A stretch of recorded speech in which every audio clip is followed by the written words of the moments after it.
हाय friends, मैं doctor Vivek, MD dermatologist and hair transplant surgeon. शरीर में इचिंग, छोटे छोटे swellings, red coloured swellings, running nose और अनबेरेबल इचिंग, ये बहुत बार आपने एक्सपीरियंस किया होगा या तो आपके किसी फ्रेंड ने एक्सपीरियंस किया होगा। इसे कहते हैं एलर्जी। एलर्जी बहुत ही कॉमनली पाई जाती है और ये किसी भी एज ग्रुप को अफेक्ट कर सकती है। पर कुछ चीज़ें हैं जो अगर हम ध्यान रखें तो हमारी ये जो एलर्जी की जो टेंडेंसी है वो मिनिमाइज फॉर्म में रहती है, यानी कि एग्जिबिट नहीं होती। क्या आपको पता है कि कौन सा केमिकल है जो ये आपकी एलर्जी को ड्राइव करता है? ये होता है हिस्टामिन। हिस्टामिन एक ऐसा केमिकल है जो बॉडी को जो भी फॉरेन या हार्मफुल ऐसा प्रतीत होता है उसके अगेंस्ट रिलीज किया जाता है।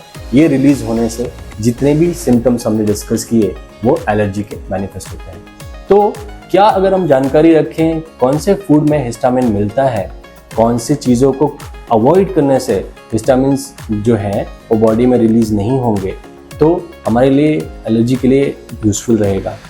बहुत सारे पेशेंट्स को कुछ फूड खाने के बाद ये जो एलर्जी के सिम्टम्स हैं वो डेवलप होते हैं।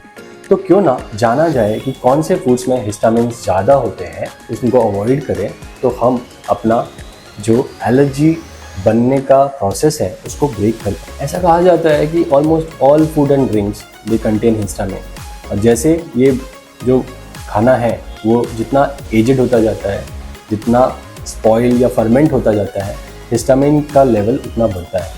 कुछ कॉमन फूड्स जिसमें हिस्टामिन बहुत ज़्यादा मात्रा में मिलता है तो प्रोसेस्ड फूड, कैंड फूड, आपके अल्कोहल, पुराना चीज़, पालक, स्पिनच, आपका बैगन हो गया, फर्मेंटेड फूड्स, ये सारे फूड्स हिस्टामिन रिच होते हैं। कुछ ऐसे फूड्स हैं जिसमें हिस्टामिन की मात्रा तो ज़्यादा नहीं है और जब वो कंज्यूम किए जाते हैं तो बॉडी में हिस्टामिन का प्रोडक्शन बढ़ाता है। मोस्ट सिट्रस फ्रूट्स, जो खट्टे फ्रूट्स होते हैं, उनमें ये कैपेसिटी होती है। कोकोआ एंड चॉकलेट, इनमें ये कैपेसिटी होती है।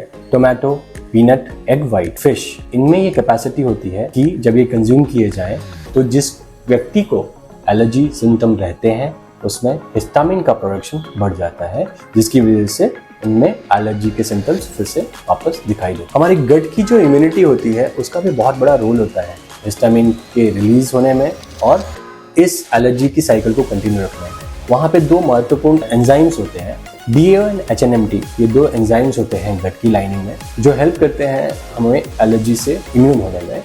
और कुछ ऐसे फूड्स हैं जो इनके फंक्शन पे अफेक्ट कर सकते हैं और ये मोस्टली ड्रिंक्स होते हैं, जैसे कि एनर्जी ड्रिंक्स हो गए, अल्कोहल हो गया, ग्रीन टी हो गई, ब्लैक टी हो गई। ये कुछ ऐसे फूड प्रोडक्ट्स हैं जो इन एंजाइम्स को इनके फंक्शन से रोक देते हैं और जिसकी वजह से एलर्जी मैनिफेस्टेशन बढ़ सकता है। सो इन फूड्स के बारे में हमने बात की जो हिस्टामिन को बढ़ाने में या हिस्टामिन रिच होते हैं, वो एलर्जी को बढ़ाने में हेल्प करते हैं। अभी बॉडी जो गट इम्यूनिटी है हमारी, उसमें दो एंजाइम्स होते हैं, एक DAO और एक लेसर लेवल में HNMT। ये दो एंजाइम्स आपने जो फूड खाया है उसमें जितनी भी मात्रा में हिस्टामिन होता है उसको ब्रेक करके बॉडी से वॉश आउट करने में हेल्प। तो अगर इनका फंक्शन इम्पेयर होता है या इनका फंक्शन जो है वो किसी भी कारण से डिस्टर्ब होता है तो तब भी आप एलर्जी सिम्टम्स बढ़ते हुए ऐसा एक्सपीरियंस कर सकते हैं। फिर ये कुछ दवाइयाँ हो सकती हैं, जैसे कुछ एंटीबायोटिक्स होती हैं, कुछ एंटी डिप्रेसेंट्स होते हैं, कुछ एंटी हाइपरटेंसिव मेडिकेशंस होती हैं, कुछ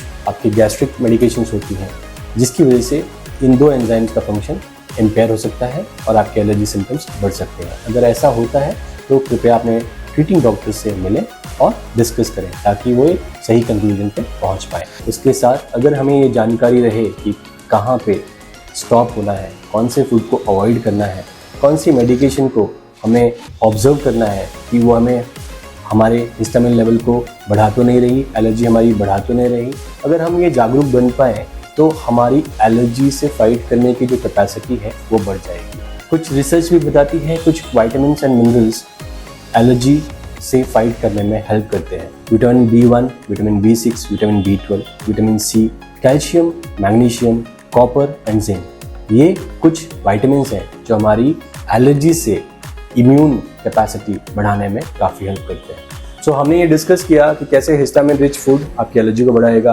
कैसे कुछ दवाइयाँ हैं या कैसे कुछ फूड्स हैं जो हिस्टामिन को ब्रेक डाउन होने से बॉडी में बचाएंगे, उसकी वजह से आपकी एलर्जी बढ़ेगी। कैसे कुछ विटामिन है जो आपकी एलर्जी से फाइट करने की कैपेसिटी को बढ़ाएंगे।